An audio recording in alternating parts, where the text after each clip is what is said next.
I'm 34, and until a few months ago, I thought I had my life figured out. Rachel and I had been together for years. We met in college, went through the ups and downs of growing into adults, and always managed to find our way back to each other.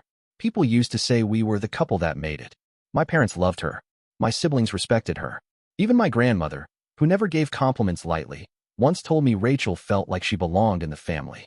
That meant everything to me. I'd pictured holidays with her at the table, kids running through the vineyard, and us growing old side by side. That's why her words cut so deep. We were sitting in our kitchen on an ordinary Tuesday night when she suddenly said, "I want a prenup before we get married." At first, I didn't even react. Prenups happen, right? But the more she explained, the more my chest tightened. She wasn't asking to protect what she had built. She was asking for a contract that tied directly to my family's winery. The vineyard has been in my family for 3 generations. My parents poured their entire lives into it. My grandmother held it together after my grandfather passed, refusing to sell even when times were hard. Every milestone of my life has some memory connected to that land. It's not just money, it's history. Rachel wanted it written down that if our marriage ever failed, she'd have a financial stake in it. I asked her, why the winery? Why not just a simple prenup for personal assets? She leaned back in her chair and said, "Because I need security, Matt. Too many women walk away from marriages with nothing. I'm not going to be that woman. If I dedicate my life to you, I want it guaranteed I'll be taken care of." I just sat there, staring at her. Her words weren't about us building something together. They were about her having a claim to something she didn't help create. I tried to explain. The winery isn't just business, Rachel. It belongs to my whole family. It's not mine to put into a contract. She didn't budge. Instead, she gave me a look I'd never seen before, cold, almost like she'd already decided what side of this argument she was on. "If this family business means more to you than our marriage," she said flatly, "then maybe we're not ready for marriage at all." That line stuck with me all night. I lay awake staring at the ceiling, thinking about everything we'd built together. She was supposed to be the one person who understood me completely. Yet here she was, asking me to put my family's legacy on the line just so she'd feel secure. I wasn't angry. I wasn't even yelling. I just felt tired, confused, heartbroken. Because for the first time since I met Rachel, I couldn't shake the thought that maybe the woman I wanted to spend my life with didn't love me the way I thought she did. Maybe she loved what came with me. And that thought scared me more than anything else. That night, I barely slept. I kept hearing her voice in my head, saying she needed security. I understood where she was coming from. Rachel grew up with her dad out of the picture, and her mom worked herself to the bone to raise her. She'd always been guarded when it came to money. But this wasn't about money. It was about my family. I lay there thinking about my parents. My dad still carries stains on his hands from years of working the vines. My mom gave up her career so she could help run the place during bad seasons. And my grandmother, she was widowed young, but she refused to sell the land even when neighbors told her she should. She said it was for her kids and her kids' kids. That vineyard wasn't just a paycheck. It was survival. And now Rachel wanted a piece of it secured for herself before she was even married into the family. The next morning, I tried to explain again. "Rachel," I said, "I love you. But this place isn't mine to bargain with. It's everyone's. Asking me to put it in writing feels like you don't see what it means to us." She looked right at me. "You don't understand. I've worked hard for everything I have. I'm not going to risk losing everything if this doesn't work out. This prenup isn't about your family. It's about me protecting myself." Her words sounded reasonable, but the papers her lawyer had drawn up didn't match what she was saying. They weren't about her. They were about having a claim on something she didn't build. That's what I couldn't shake. A few days later, I went to see my parents. I needed to clear my head, but they could tell something was wrong. My mom asked what was going on, and after some hesitation, I told them. The room went quiet. My dad clenched his jaw, but didn't say anything right away. My mom's eyes filled with tears. My grandmother, who had been sitting quietly in her chair by the window, finally spoke. "That vineyard has survived wars, droughts, and hard times. If she wants it in writing before she's even married, she doesn't love you. She loves the security." Her words hit harder than Rachel's ever could. I drove home that night feeling torn in half. On one side, Rachel, the woman I'd dreamed about marrying, the person I thought I knew better than anyone. On the other side, the people who raised me, the ones who sacrificed so much so I could even have this life. For the first time in our relationship, I felt stuck between two worlds. Rachel texted me later that night, asking if I was mad at her. I didn't even know how to answer. Mad? No. Hurt? Absolutely. Disappointed? More than anything. I sat on the couch staring at my phone, typing and deleting replies. Finally, I just sent, "We'll talk later." Because deep down, I already knew this wasn't going away. After that talk with my parents, everything between Rachel and me shifted. We still lived together, but the air in the apartment was heavy. Our conversations became short, practical exchanges. Who was picking up groceries? What time dinner would be? When bills were due? But the moment the topic of the prenup came up, and it always came up, it ended in a fight. I'd never seen her dig in her heels like this before. Rachel could be stubborn, but this was different. It was like she had built a wall around herself, and no matter how much I tried to reach her, she refused to let it down. My parents' voices stayed in my head. Don't sign it. My grandmother's words were harsher. Asterisk, she's showing you who she is. Believe her, asterisk. But how was I supposed to believe that the woman I had shared a life with for nearly a decade was suddenly only in it for the money? I'd pictured her in a wedding dress, pictured her holding our kids, pictured her gray-haired and laughing with me on the porch. That didn't just vanish overnight. Still, every time I looked at the draft from her lawyer, my chest tightened. One evening, after another argument that went nowhere, I finally lost my patience. Rachel, I said, just be honest with me. Is this about protecting yourself, or is it about my family's money? She paused for too long. Her silence said more than anything else.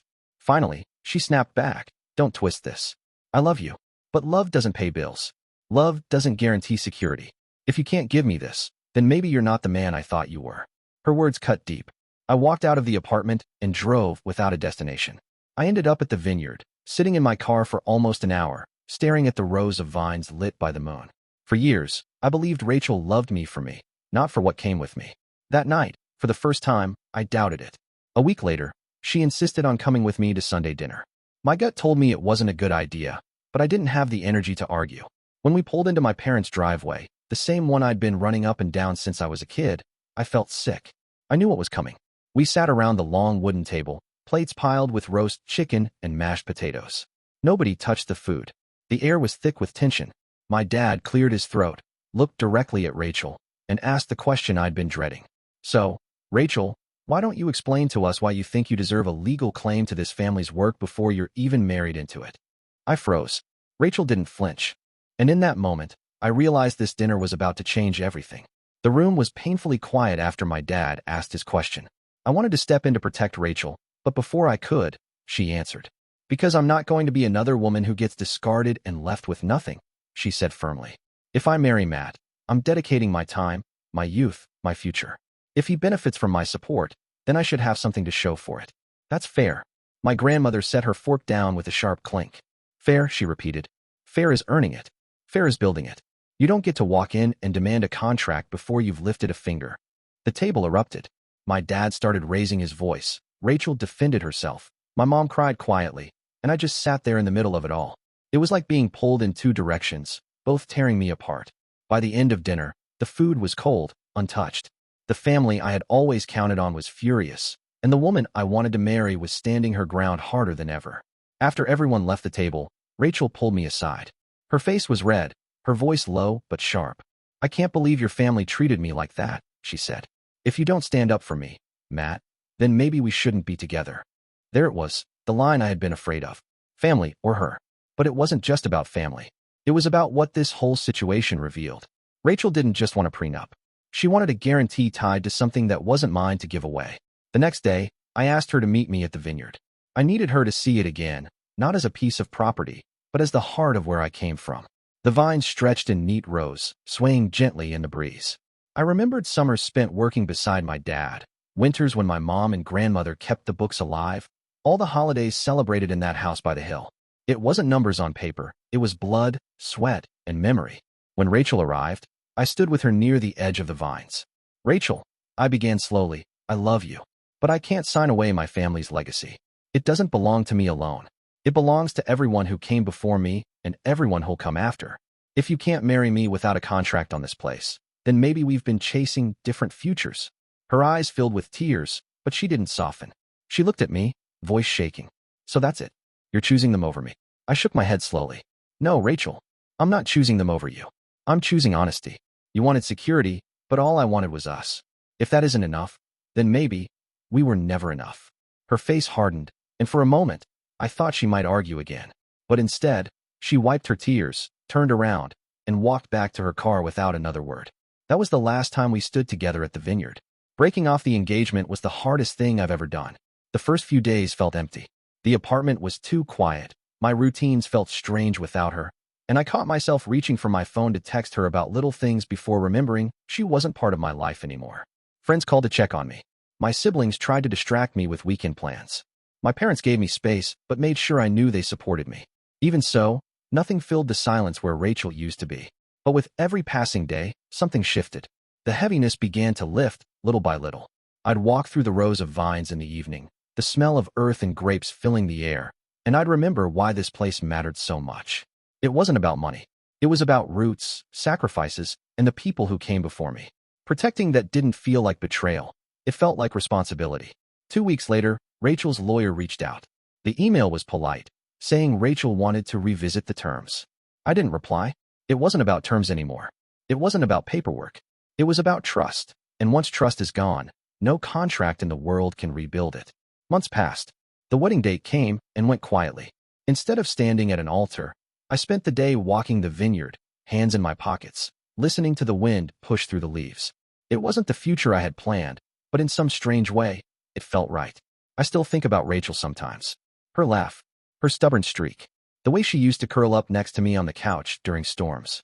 I don't believe she never loved me. I think she did in her own way.